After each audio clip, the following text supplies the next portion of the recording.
நாமக்கலில் விஜய் இன்று சுற்றுப்பயணம் மேற்கொள்ள உள்ளதை அடுத்து காலையிலேயே தொண்டர்கள் குவிய தொடங்கியுள்ளனர். இதுகுறித்த விவரங்களோடு இணைகிறார் எமது செய்தியாளர் ராஜேஷ். அவரிடம் பேசலாம்.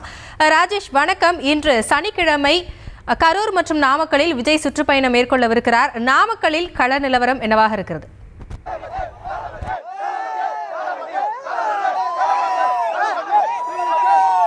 வணக்கம். தற்போது நாம் நாமக்கல் KS திரையரங்கு அருகில் இருக்கின்றோம். இந்த இடத்திலே தான் விஜய் அவர்கள் இன்னும் 2 மணி நேரத்தில் பிரச்சாரம் மேற்கொள்ள இருக்கிறார் என்று தெரிவித்திருக்கிறார்கள். இங்கு காலையிலேயே ஏராளமான இளைஞர்கள் கூடியிருக்கின்றார்கள். அவர்கள் உற்சாகம் மிகுதியிலே அவர்கள் துள்ளி குதிக்கக்கூடிய அந்த காட்சியை இந்த இடத்திலே பார்க்க முடிகின்றது. விஜய் ஒரு 11 மணிக்கு வருவார் என்றால் கூட காலை 5 மணியிலிருந்து இது போன்று ஏராளமான ரசிகர்கள் இந்த இடத்திலே கூடியிருக்கின்றார்கள். தமிழக வெற்றி கழகத்தினுடைய தொண்டர்களும் ஏராளமான அளவிலே கூடியிருக்கின்றார்கள். எப்படி வட மாவட்டங்களிலும் டெல்டா மாவட்டங்களிலும் தன்னுடைய அந்த கூட்டத்தை நிரூபித்து காண்பித்தாரோ, அதே போல மேற்கு மண்டலம் என்று சொல்லக்கூடிய கொங்கு மண்டலத்திலும் விஜய் தன்னுடைய அந்த படைபலத்தை, தன்னுடைய வலிமையை நிரூபிப்பாரா என்ற கேள்வி இருந்த நிலையில் அதிகாலை முதலே ஏராளமான ரசிகர்கள் குவிய துவங்கியிருக்கிறார்கள். தமிழக வெற்றி கழகத்தின் தொண்டர்கள் TVK, அதாவது தமிழக வெற்றி கழகத்தினுடைய மஃப்ளர்களை அணிந்து கொண்டு டிவிகே என்றும் தளபதி என்றும் அவர்கள் கோஷம் எழுப்பி வரக்கூடிய அந்த காட்சியை இந்த இடத்தில் பார்க்க முடிகின்றது. அதே போல தமிழக வெற்றி கழகத்தினுடைய பேனர்கள், இந்த இடத்தின் ஏராளமான பேனர்கள் வைக்கப்பட்டிருக்கின்றது. குறிப்பாக விஜய் அவர்களுடன் பேரறிஞர் அண்ணா மற்றும் MGR ஆகியோர் இருப்பது போன்ற புகைப்படங்கள் வைக்கப்பட்டிருக்கிறது. வாகை சூடும் வரலாறு திரும்புகிறது என்ற அந்த வாசகங்கள் இந்த இடத்திலும் இடம்பெற்றிருக்கிறது. அதாவது 1996, 2026, அதாவது 1967லும் 1977லும் நடைபெற்ற ஒரு அரசியல் மாற்றம் 2026இல் நடைபெறும் என்று அதனை குறிக்கக்கூடிய வகையிலே இங்கே பேனர்களை வைத்திருக்கின்றார்கள். வெற்றி பாதையில் தமிழ்நாடு என்ற அடிப்படையிலும் பேனர்களை வைத்திருக்கின்றார்கள்.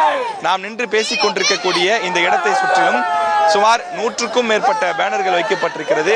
ஒவ்வொரு பேனர்களிலும் பல்வேறு விதமான வாசகங்கள், குறிப்பாக விஜயை புகழ்ந்து பேனர்கள் வைக்கப்பட்டிருக்கிறது.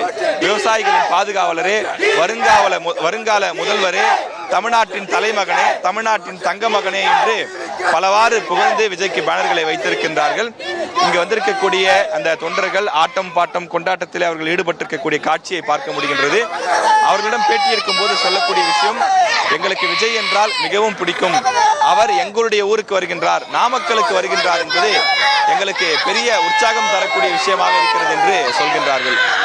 எப்படி திருச்சியில சென்ற போது உள்ளூர் பிரச்சனை பற்றி பேசினாரோ, நாகை மாவட்டத்துக்கு சென்ற போது அங்கு இருக்கக்கூடிய பிரச்சனைகளை பற்றி பேசினாரோ, அதே போல தற்போது அவர் இன்று வரக்கூடிய நாமக்கல் மாவட்டத்தில் இங்கு இருக்கக்கூடிய பல்வேறு விஷயங்கள் குறித்து விஜய் பேச போகிறார் என்று சொல்கிறார்கள். குறிப்பாக இந்த பகுதியில் நடைபெறக்கூடிய கிட்னி திருட்டு விஷயம் என்பது தமிழக அரசியலில் ஒரு பெரும் புயலை கிளப்பி வருகின்றது. பல பேர் நெசவு தொழிலில் ஈடுபட்டு வரக்கூடியவர்கள் கடனாளியாக்கப்பட்டு அவர்களுடைய கிட்னிக்கள் திருடப்படுவதாக குற்றச்சாட்டுகள் இருக்கின்றது. அதனை ஆதாரப்பூர்வமாக இன்று விஜய் பேச போகின்றார். வீடியோவெல்லாம் திரையிட்டு காட்ட இருக்கிறார்கள் என்று சொல்கின்றார்கள். எனவே இந்த இடத்தில் ஏராளமான தொண்டர்கள் கூடியிருப்பதை பார்க்க முடிகின்றது. இங்கு கூடியிருக்கக்கூடிய தொண்டர்களில் பெரும்பாலும் இளைஞர்கள் கூடியிருப்பதை பார்க்க முடிகின்றது. பெரும்பாலும் 18 வயது முதல் 35 வயது 40 வயது இருக்கக்கூடியவர்கள் தான் இந்த இடத்தில் அதிக அளவில் இருக்கின்றார்கள்.